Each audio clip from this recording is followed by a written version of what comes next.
Bonjour à tous et bienvenue pour ce 15e numéro du MAG qui va se dérouler ici, au cœur du Stream Building, un bâtiment hybride à l'architecture résiliente situé porte des Clichy à Paris, juste en face du formidable tribunal de justice, avec donc, je le disais, un accueil hybride car ouvert au public.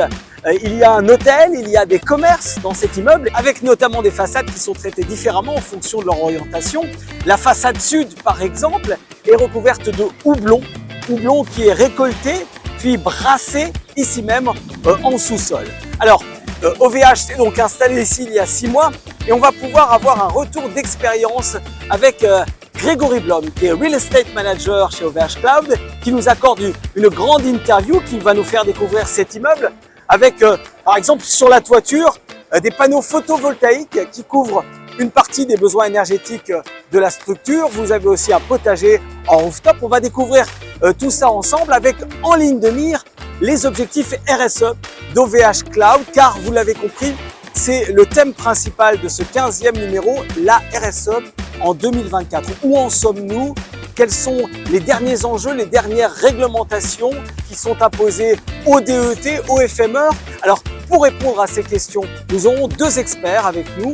Éric Lefiot, qui est le président du CIPEMI, le syndicat des professionnels du Facility Management, et Christelle Pou, qui est responsable de projet dans les environnements de travail et pilote du club RSE de l'IDE. L'IDE, dont on retrouvera aussi l'actualité avec Chloé Meyer de la team Com. Bref, soyez les bienvenus pour ce 15e numéro du MAG de l'IDE qui va donc se dérouler ici, dans ce Stream Building et qui débute avec mon édito. Avant de parler de la RSE en 2024, rappelons déjà ce qu'implique cette notion de responsabilité sociétale des entreprises qui les encourage à rendre compte de leurs performances sociales et environnementales de manière ouverte, une RSE qui vise à intégrer des pratiques durables et éthiques avec des objectifs qui peuvent bien sûr varier selon les entreprises, mais dont le tronc commun est le même, minimiser son impact sur l'environnement, assurer des conditions de travail équitables et sécurisées, avoir des pratiques de gouvernance éthique et responsable, favoriser la communication ouverte, favoriser l'innovation durable, des actions qui, on le sait, vont aussi renforcer la réputation de l'entreprise, fidéliser les clients, attirer les talents et au final, créer de la valeur à long terme. Alors pour témoigner de ces engagements concrets, il y a les rapports de durabilité qui fournissent des informations détaillées pour permettre à chacun de comprendre l'impact global de l'entreprise. Il y a bien sûr les obligations légales, les normes qui guident aussi les entreprises. La fameuse norme ISO 26000 que vous connaissez tous, c'est le standard international. Mais en France, depuis l'entrée en vigueur de la loi Pacte, de nouvelles dispositions visent à renforcer la RSE. Vous avez l'article 1833 du Code civil qui a été modifié afin que l'objet social de toutes les sociétés intègre la considération des enjeux sociaux et environnementaux. L'article 1835 du Code civil a aussi été modifié pour reconnaître la possibilité aux sociétés qui le souhaitent de se doter d'une raison d'être dans leur statut. Et le statut d'entreprise à mission a été créé. Alors, dans ce cadre, la question, bien sûr, qui nous intéresse, c'est comment les DET contribuent à atteindre les objectifs RSE. 3 axes se dessinent. Le premier, les DET sont les acteurs essentiels à travers la gestion de leurs prestataires en termes d'achat responsable, d'éthique, d'amélioration des conditions de travail. Deuxième point, les DET contribuent à la performance de l'entreprise en adaptant les espaces et services aux évolutions sociales. Ils agissent directement donc sur l'inclusion, la diversité, la conciliation vie pro, vie perso, les nouveaux rythmes de travail, le télétravail, la prévention des risques psychosociaux. Et enfin, troisième point, ils sont en première ligne sur l'adaptation des environnements de travail aux impératifs de sobriété énergétique qui nous intéressent et d'adaptation, par exemple, au changement climatique. Ils déploient également sur le terrain les politiques d'énergie, d'économie d'énergie, de lutte contre le gaspillage, de réemploi ou de développement des mobilités durables. On n'oublie pas, bien sûr, le rôle fondamental des DET pour l'adoption du nettoyage en journée, pour faciliter un télétravail aussi confortable que le travail au bureau, pour la gestion des biodéchets, pour une restauration collective adaptée ou pour rendre le numérique plus sobre. On pourrait continuer comme ça à citer 1000 exemples, mais on va plutôt donner la parole à nos experts, à commencer par Éric Lefio qui représente les FMR, il est président du CIPEMI, le syndicat des professionnels du Facility Management. Il va nous éclairer sur ce travail conjoint entre DET et FMR. Et juste après, nous serons avec Christelle Pou qui, elle, représente les DET. Elle est responsable de projet dans l'environnement de travail et c'est aussi la pilote du club RSE de l'IDE.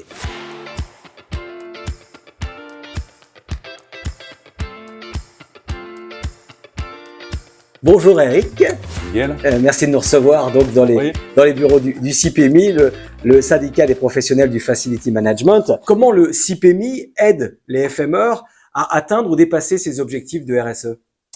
Alors le FMR, c'est un opérateur de service, c'est l'opérateur de service aujourd'hui qui pilote en fait et assemble les compétences techniques, donc dédiées à l'immeuble, et les compétences services dédiées à l'occupant. Ouais. Donc à ce titre-là, la RSE, c'est évidemment important pour le FME puisqu'il contribue en fait à la mise en place des dispositifs RSE pour son client. Il va les piloter, les mesurer et les accompagner tout au long de la vie de son contrat, que ce soit des dispositions réglementaires ou que ce soit des dispositions volontaristes. Alors, le facility management s'appuie en fait sur deux notions bien différentes, la notion de service et la notion technique. Alors pour la notion de service, c'est un peu particulier parce qu'on travaille évidemment avec toutes les fédérations qui nous accompagnent, que ce soit la propreté, la sécurité, la restauration collective, etc. Et on s'appuie beaucoup sur les dispositions RSE que mettent en place en fait ces différentes fédérations. Ouais. Voilà, pour intervenir dans la définition même de ces responsabilités, mais en fait on les accompagne et on les pilote. Elles peuvent être évidemment très environnementales, puisque en fait on va parler des déchets, on va travailler sur les déchets, on va travailler sur le recyclage de ces déchets.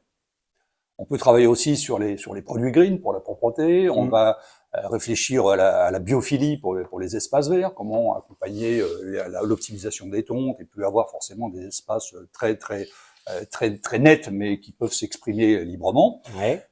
Et puis on va travailler aussi aux aspects sociétaux. Et il ne faut pas les négliger également, c'est-à-dire mettre en place des dispositions pour un travail décent pour les salariés. Alors, ça s'exerce en fait sur différents domaines. On travaille beaucoup sur le travail en journée.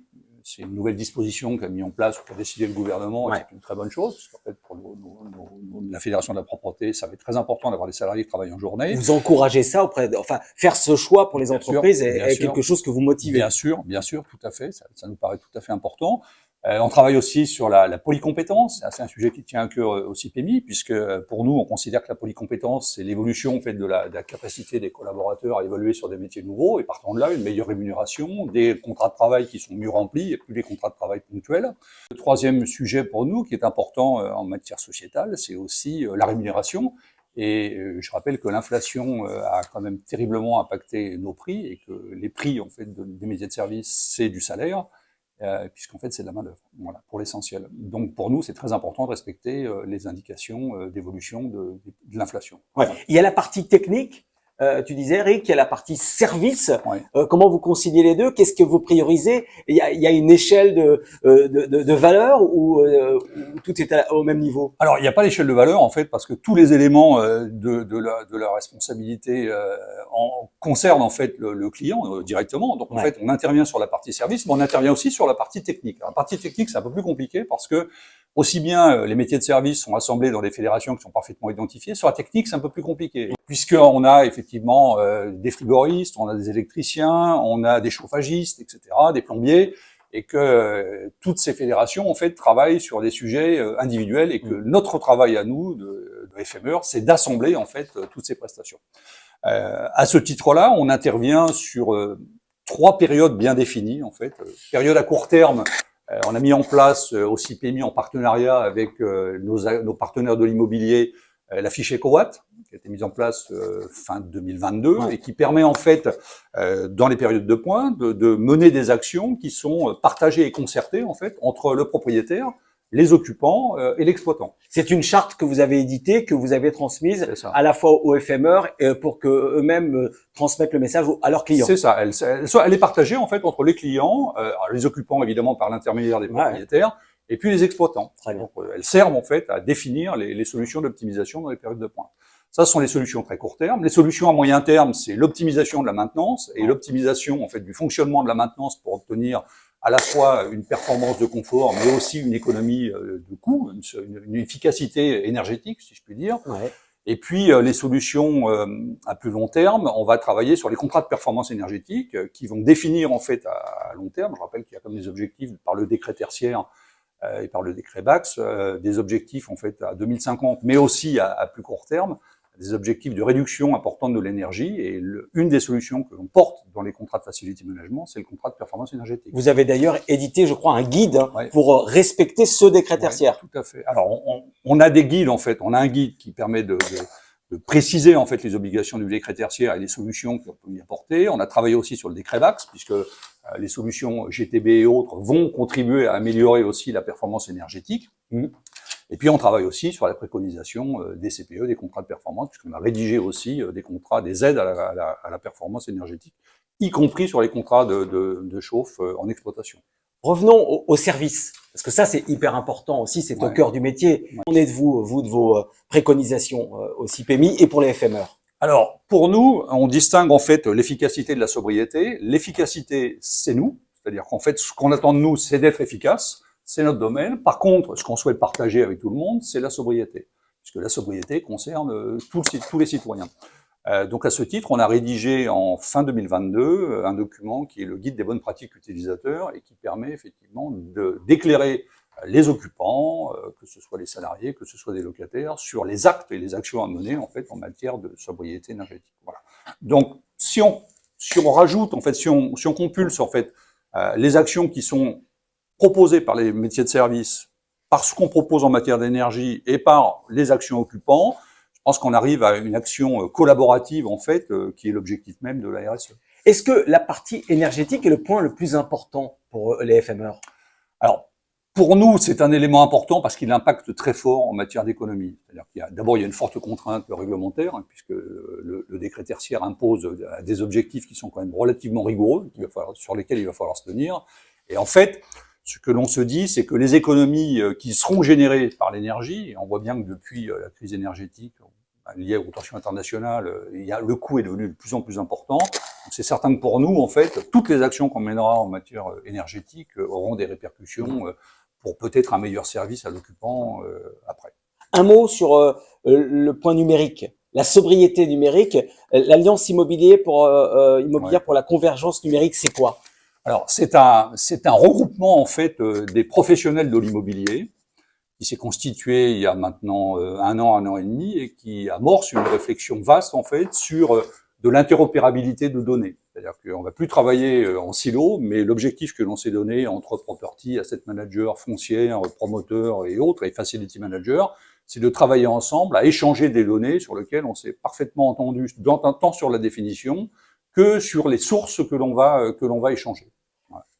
Ton point de vue de grand professionnel, Eric, sur le serviciel, comment tu le vois évoluer ce serviciel par rapport aux objectifs imposés, par rapport aux nouvelles obligations dans les 5 ans, 10 ans, 15 ans à venir? Là, c'est aux visionnaires que je m'adresse.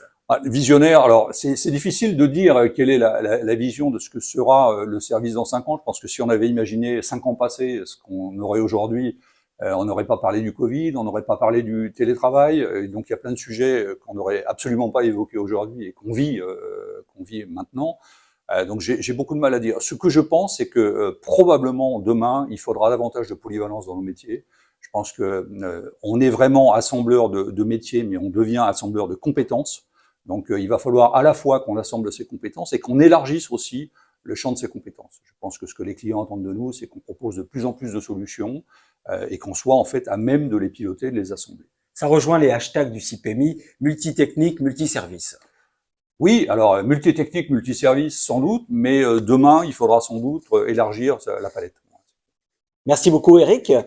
C'était le point de vue, en tout cas, ce que peuvent apporter les FME, la contribution des FME à ces objectifs de sobriété. On va maintenant se tourner vers les DET avec Christelle Pou, qui est responsable de projets dans l'environnement de travail, pilote du club RSE de l'IDE et qui va nous en dire plus sur les DET et qui va aussi nous faire un retour sur son expérience personnelle. Merci beaucoup, Eric. Merci, Miguel.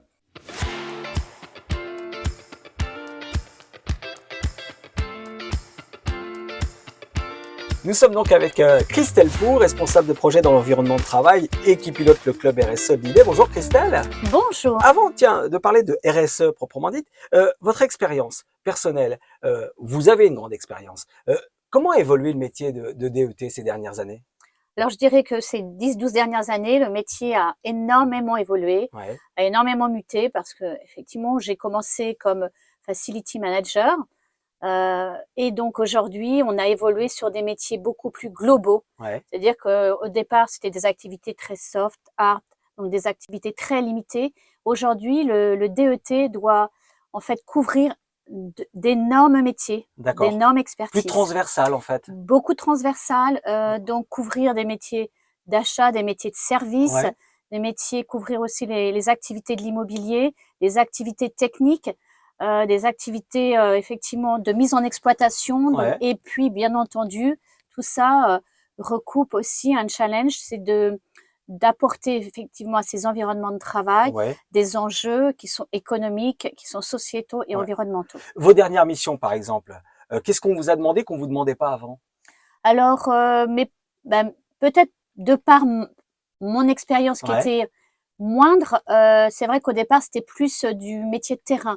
Aujourd'hui, on nous demande de travailler sur des stratégies, sur comment penser l'environnement de demain, donc comment se projeter. Aujourd'hui, c'est aussi impliquer les collaborateurs dans les nouveaux environnements de travail, c'est-à-dire qu'au-delà de constituer un environnement de travail aujourd'hui en l'état, par rapport à un certain nombre de réglementations, c'est aussi le penser avec les collaborateurs et donc les intégrer dans toute cette démarche d'aménagement. Mais justement, en fonction, et c'est le sujet de notre mag, en fonction des impératifs de sobriété, comment on rend ça compatible avec les besoins, les attentes des collaborateurs? De fait, effectivement, on a des obligations aujourd'hui, des obligations pour rendre ces environnements de travail plus sécurisés, plus sains, et puis effectivement appuyer la partie énergétique. Donc nous avons un plan de sobriété énergétique aujourd'hui dans la plupart des entreprises, donc des entreprises de plus de 1000 mètres carrés. Et de fait, c'est embarquer ces collaborateurs, mais comment les embarquer? C'est les sensibiliser, c'est-à-dire déjà apporter beaucoup de communication. Il faut convaincre les collaborateurs. C'est un travail en amont en fait. C'est un travail en amont. C'est un travail en amont depuis la mise en, on va dire depuis la mise en d'exploitation ou depuis l'intégration des collaborateurs dans le nouveau site. Il faut vraiment les embarquer très en amont. C'est quoi les solutions techniques ou les solutions de management pour faire évoluer les mentalités? Alors aujourd'hui, ce que nous avons appliqué ou ce que j'ai appliqué aussi avec toutes les équipes, parce que c'est un travail d'équipe, c'est en fait un programme de change management, de conduite au changement. C'est-à-dire construire donc des ateliers avec des ambassadeurs et progressivement apporter et donc construire les solutions aussi avec les collaborateurs et leur faire adhérer à ces changements, parce que ces mutations économiques, sociétales et puis ces changements environnementaux, on les vit personnellement et professionnellement aujourd'hui.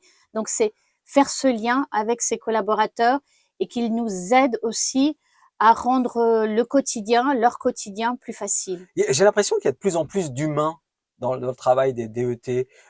Avant, il y avait ces impératifs très techniques, très liés au bâti, et plus ça va, plus je trouve que les passerelles avec finalement les RH, les frontières tombent.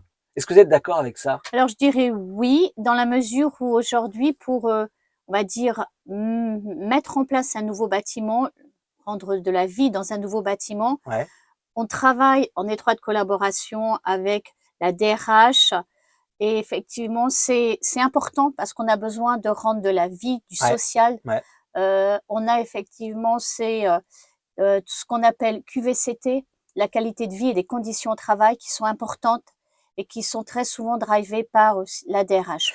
Et les impératifs de sobriété, les impératifs de RSE des entreprises ne vont pas à l'encontre de ces objectifs de QVCT? Je dirais non. Non. Non, dans la mesure où c'est très complémentaire. Pour être bien dans un bâtiment, il faut qu'il soit aussi bien construit, qu'il apporte de la technologie, Ouais. mais qu'il apporte donc au-delà de cette technologie, qu'il apporte aussi du bien-être qui passe par du confort thermique, Ouais. par un bon éclairage, Comme ici. comme où nous Chez sommes OVH Cloud, aujourd'hui, ils ont des belles cabines insonorisées, le son est nickel et la lumière est très belle. et avoir des aménagements aussi très Ouais. diversifiés qui permettent aux collaborateurs de se sentir comme chez lui. C'est habiter aujourd'hui dans son espace de travail. Il y vient pas tous les jours, Ouais. donc quand il y vient, il a besoin d'être à l'aise, d'avoir ce confort, et puis lui-même, ça lui permet de mieux travailler, de bien travailler. L'avenir, c'est quoi? Là, je m'adresse à la visionnaire. On a parlé du passé, on a parlé des évolutions. C'est quoi les tendances et les prochains enjeux à venir? Pour les DET, hein. Oui, alors je ne suis pas médium non plus. J'évolue avec toutes les transformations Ouais. des entreprises aujourd'hui. J'imagine qu'on va continuer à travailler dans des espaces hybrides, flexibles, Ouais. qu'on va continuer à travailler aussi sur un mode, on va dire, de télétravail, en jonglant le télétravail et l'entreprise, Ouais. en ayant des bâtiments qui vont être poussés un petit peu plus dans la basse consommation, ou ce qu'on appelle aujourd'hui peut-être poussés dans ce qu'on appelle les bâtiments à économie positive. Ouais. Et donc aller beaucoup plus sur un écosystème qui va nous protéger en tant qu'individus. Ouais. Et bien entendu, avec tous les changements climatiques, c'est beaucoup revoir aussi tous nos espaces qui vont évoluer obligatoirement avec des matériaux biosourcés probablement, mais on est encore au début Ouais. je dirais de toutes ces thématiques. Mais on avance plutôt pas mal. Oui, on avance bien. Et est-ce que justement, c'est pas dans les métiers de DET quelque chose qui est très challengeant et très excitant, ces nouveaux défis, ces nouveaux enjeux, être capable d'y répondre? Personnellement, j'aime beaucoup. J'aime beaucoup ce qui évolue. J'aime beaucoup ce qui se transforme. Ouais. D'où le fait que je sois dans ce métier, parce que ce métier a beaucoup évolué et j'évolue avec lui. Ouais. On doit apprendre tous les jours, on doit être formé tous les jours, il y a des réglementations tous les jours. La RSE, elle est encadrée par des lois aujourd'hui, par des réglementations. Mais en même temps, c'est une démarche qui est volontaire des entreprises. Alors, chaque entreprise évolue à son rythme, Bien sûr. avec ses moyens. Ouais. Mais je pense qu'on va y arriver. Et alors, le club RSE, de l'idée, ça c'est nouveau, c'est une des dernières fonctions que vous occupez. Comment ça se passe? Ça se passe très très bien. Ouais. Oui, j'ai intégré ce club, ça fait à peu près 1 an. Et donc, notamment, je pilote le club RSE Ouais. depuis septembre. Ça se passe très bien avec les nouvelles équipes. Ouais. Donc, on a commencé donc à travailler ensemble sur des nouveaux projets que nous allons vous faire découvrir dans quelques mois. Merci Christelle, en tout cas, Merci. pour cet échange. On continue ce magazine, ce 15e magazine de l'idée ici chez OVH Cloud qui nous accueille avec l'interview, la grande interview de Grégory Blom, le Real Estate Manager d'OVH Cloud.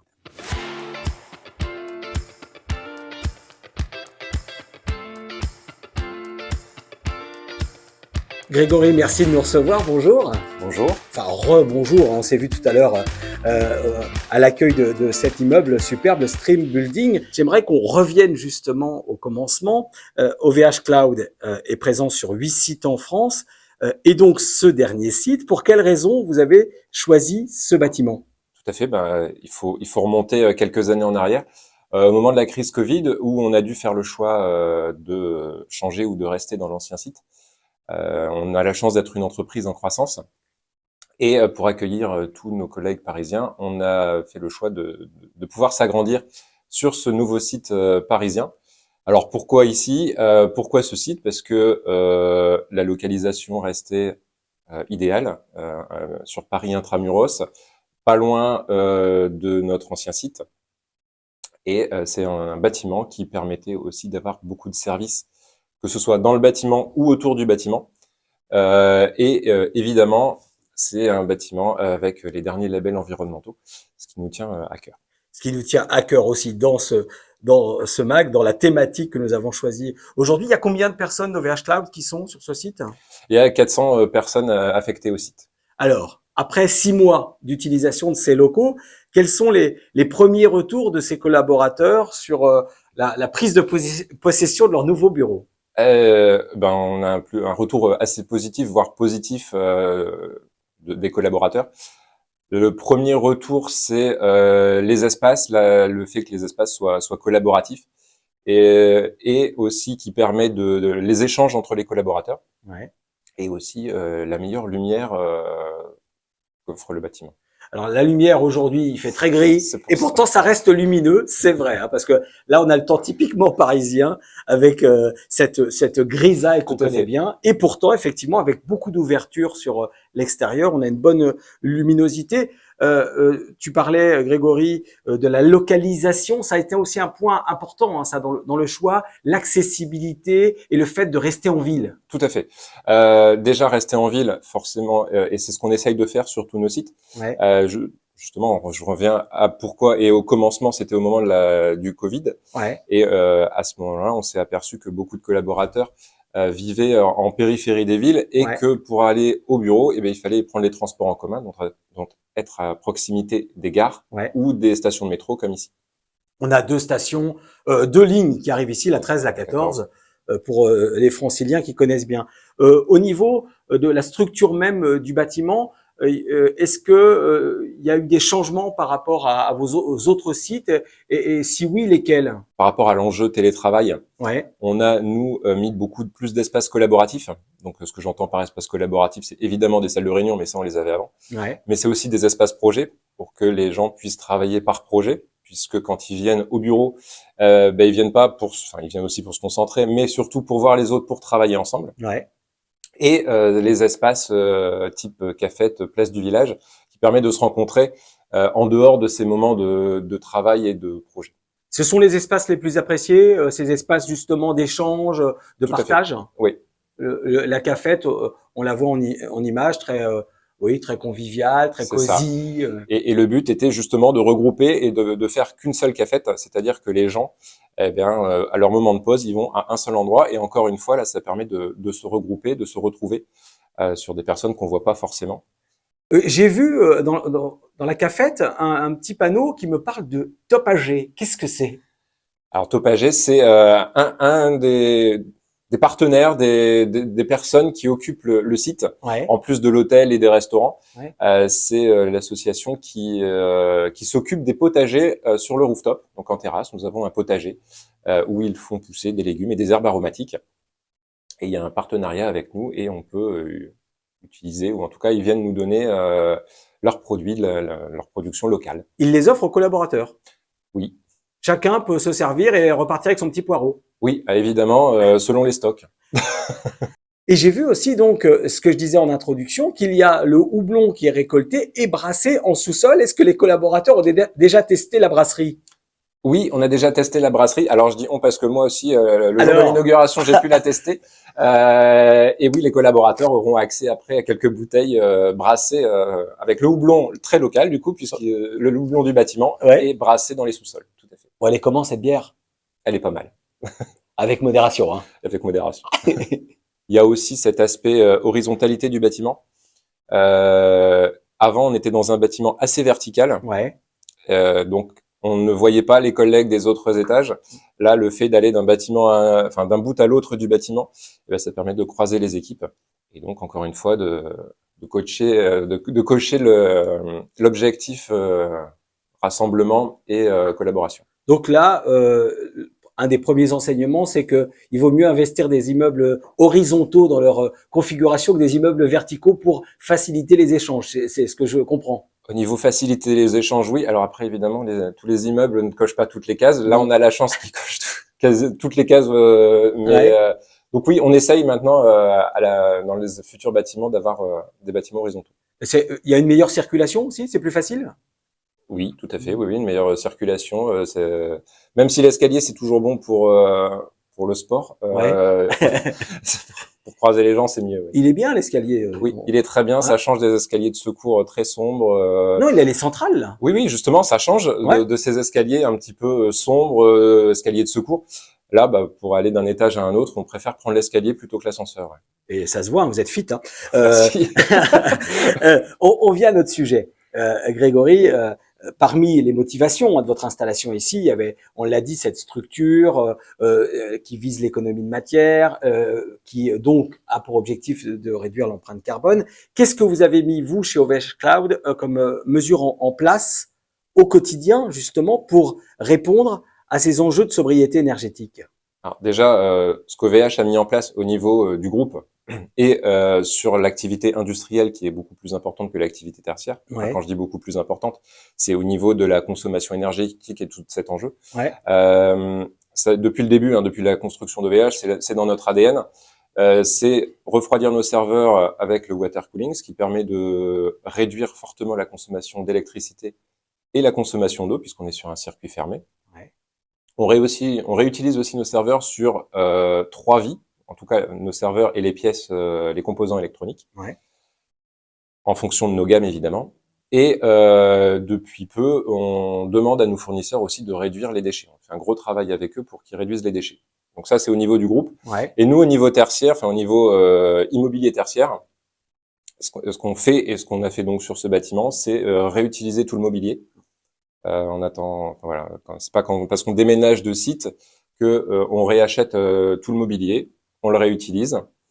On fait aussi sur l'ensemble de nos sites du nettoyage en journée, ce qui permet de voir les personnes qui nettoient sur cet enjeu RSE. Ouais. On fait aussi en sorte de commander à des entreprises locales, des entreprises de travaux locales, pour éviter les transports, les grands déplacements. On met aussi en place des poubelles, des centres de déchets qui ne sont à des endroits bien précis, Ouais. ce qui oblige les collaborateurs à se lever et à jeter. Et on a constaté que ça réduisait le nombre de déchets, la Très quantité, le nombre de poids. Vous encouragez aussi la réduction des emballages. Ça, Oui. je l'ai vu dans vos engagements. La facilité d'utilisation des mobilités douces, c'est tout ce qui est un enjeu. Hein, là, on est au pied de l'immeuble avec une piste cyclable, avec tous les éléments pour favoriser là aussi ces mobilités douces. Tout à fait. Et le bâtiment offre ça justement, où on a peu de places de parking. Ouais. Et le peu de places de parking qu'on a, c'est des places avec bornes rechargeables. Ouais. Mais on a beaucoup plus de parcs à vélo, parcs à trottinette aussi. Au quotidien, pour le collaborateur, est-ce qu'il y a des changements par rapport aux autres sites? La température intérieure, les grands classiques d'enjeux de RSE. Oui, alors là, on n'a rien révolutionné. Hein. C'est le bailleur qui travaille à ça. Ouais. En effet, donc c'est un bâtiment dernière qualité environnementale, BREEAM excellent. Ouais. Donc on a cette plage de température de 19 degrés à 26 degrés, évidemment. Et puis on a aussi demandé à ce que on force l'arrêt des éclairages la nuit pour économiser l'énergie. À propos d'économie d'énergie, alors 6 mois c'est court, oui. Grégory, mais est-ce que vous avez déjà justement des premiers chiffres, en tout cas des premiers bilans de consommation, peut-être en comparant avec les anciens sites? Alors on a comparé avec l'ancien site parisien qui est à peu près dans la même zone. Ouais. Évidemment 6 mois c'est court, on n'a pas encore une période hivernale, mais sur les premiers mois, à comparaison de mois équivalents, on a environ 40% d'économie d'énergie. Évidemment à prendre avec des pincettes, mais ça va dans le bon sens. D'accord. Cet immeuble, vous l'avez dit, il répond aux exigences RSE attendues. Vous êtes content justement de ce que ce site offre comme réponse au label, aux exigences, aux enjeux? Oui, alors déjà de par le collaborateur, oui, on est content de tout ce qu'il offre, ouais. Et aussi le bâtiment en termes d'image pour l'entreprise, puisqu'il est vraiment en phase avec notre politique de RSE. Ouais. Soyons complètement honnêtes, Grégory, est-ce qu'il y a eu quand même des mauvaises surprises? Oui. Si je faut être totalement honnête, oui, il y en a eu une. C'est la proximité avec le tribunal et l'inconfort de temps en temps des gyrophares qui passent sur l'allée, sur la route en bas. Cela dit, en toute objectivité, hein, on est là au bord du périphérique parisien, d'un axe très passant. au niveau de l'insonorisation, on est pas mal quand même, parce qu'il y a beaucoup de circulation. On est pas mal, mais les gyrophares, Oui. c'est assez bruyant et donc ça peut gêner un petit peu. Ouais. Ouais. Les collaborateurs de VH Cloud qui ne sont pas affectés à ce site, sont-ils jaloux de ne pas y avoir élu domicile? Si on parle que du bâtiment, oui. Alors après, si on parle de la ville, ça je sais pas, chacun est libre. Mais au niveau du bâtiment, oui, ça reste une vitrine de notre parc immobilier. Là, je m'adresse à toi. Ton sentiment personnel sur l'utilisation de ces locaux. Honnêtement, je pense que c'est un très très bon choix. Au niveau de la gestion, il est facile. Ouais. Il est facile ou alors on est bien aidé. Là, j'en remercie le bailleur et le mainteneur qui nous aident. Ouais. Et nous, au niveau gestion du bâtiment, puisqu'on n'est pas sur, enfin moi je suis pas basé sur ce site, je suis au siège à Roubaix. Ouais. En gestion à distance, c'est très facile. Avec l'office manager qui nous aide aussi, ça se fait très bien. Ouais. Et moi, de ma conviction personnelle, ça va dans le bon sens et c'est très bien. Vous avez pris déjà vous avez fait des enquêtes, des sondages auprès des collaborateurs qui sont ici? Oui, et on est en train d'analyser, donc je n'ai pas encore les réponses à ça. Eh ben, on se reverra une prochaine fois pour Pas de problème. pour avoir les résultats. Oui. Merci Grégory de nous avoir accueillis ici dans ce très bel immeuble, dans ce très bel écrin. On va continuer à parler RSE tout de suite avec les ouvrages que j'ai repérés pour vous qui évoquent ce sujet. Et il y a notamment un ouvrage qui parle des splendeurs et parfois peut-être des misères de la RSE. C'est le repéré pour vous tout de suite. Le repéré pour vous, 3 ouvrages que j'ai donc sélectionnés sur notre thème, la RSE. Premier ouvrage s'intitule « Des achats durables pour une entreprise triplement performante, la méthode pour conjuguer performance économique et impact RSE positif ». C'est un livre de Guillaume Gourmelon aux éditions Duno. C'est paru en novembre dernier au prix de 19,90 €. Alors le sujet dans cet ouvrage qui met en avant la méthode Impact 3, la première solution universelle concrète répondant à l'enjeu stratégique numéro 1 des organisations, conjuguer la performance économique et un impact positif sur l'environnement et la société. Vous allez tout savoir sur le sujet, quel que soit d'ailleurs le secteur d'activité dans lequel vous évoluez, que votre organisation soit publique ou privée, les décideurs, les responsables des achats de RSE, les DET, mais aussi les étudiants trouveront dans cet ouvrage un guide opérationnel innovant pour atteindre la triple performance, donc économique, sociale et environnementale. Deuxième ouvrage, Construire la RSE, perspective théorique et pratique innovante. C'est un livre de Virginie Cartier aux éditions Chroniques Sociales. C'est paru le 18 janvier au prix de 18 €. La question première, et il y en a beaucoup, que fait notre organisation pour répondre aux enjeux sociétaux? Réponse dans ce livre, mais aussi pourquoi et comment créer des partenariats entreprises, associations, collectivités pour initier des innovations environnementales, sociales ou territoriales, pourquoi et comment formaliser, sécuriser juridiquement nos pratiques responsables, comment nous sommes engagés dans notre organisation, pourquoi, comment insuffler une culture du management de l'erreur en prenant en compte la vulnérabilité des salariés, encourager leur engagement responsable. Il y a beaucoup de questions qui concernent d'ailleurs au premier chef les TPE et les PME. Là, c'est vraiment pour les petites entreprises qui sont parfois moins bien outillées que des grandes entreprises pour affronter les sujets RSE. C'est l'objectif de cet ouvrage. Et enfin, troisième ouvrage, pour mettre un petit bémol, on va dire, en tout cas pour avoir aussi peut-être le côté négatif de la RSE, Splendeur et misère de la RSE, pour être tout à fait complet, de Jacques Galens aux éditions EMS. C'est paru en septembre dernier à 27 €. Le titre est donc l'histoire de ce livre qui présente la réception de la responsabilité sociétale des entreprises, la RSE, et explique pourquoi ce concept d'origine américaine a été aussi favorablement accueilli et mis en pratique en France. Vous allez tout savoir donc sur, on va dire, les théories économiques sous-jacentes qui expliquent parfois l'échec du droit de la RSE et plaident pour un renforcement justement de ce droit. Le titre, je vous le rappelle, Splendeur et misère de la RSE. Voilà pour le repérer pour vous. Tout de suite, on va passer à l'actu de l'idée avec Chloé Meyer.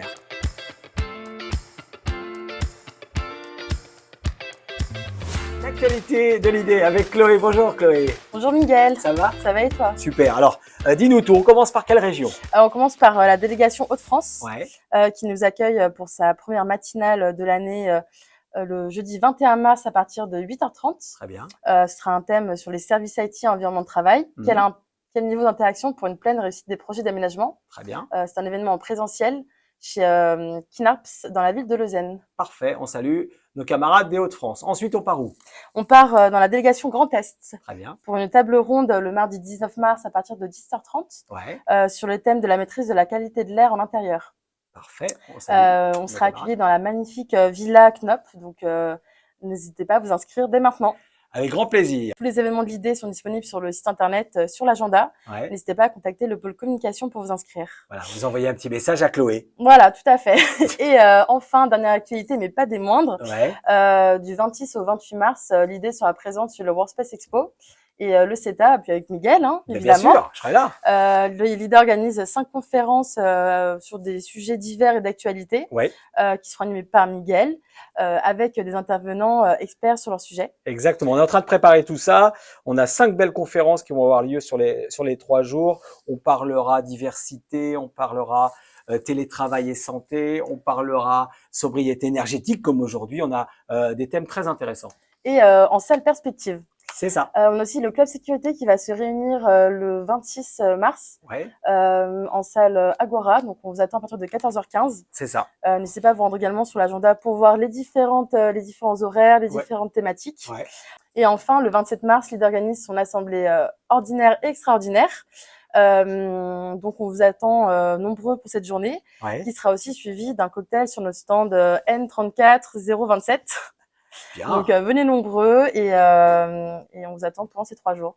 Merci Chloé. Merci Miguel. Voilà, ce 15e numéro du MAC de l'IDES s'achève. Merci à toutes les équipes de VH Cloud et à Grégory de nous avoir accueillis. On se retrouve mi-mai pour le numéro 16 avec un gros plan sur le CETA et le Workspace Expo où nous serons bien sûr les 26 et 27 et 28 mars. On vous fera vivre l'envers du décor avec beaucoup d'interviews, beaucoup de surprises. Rendez-vous mi-mai, bye bye.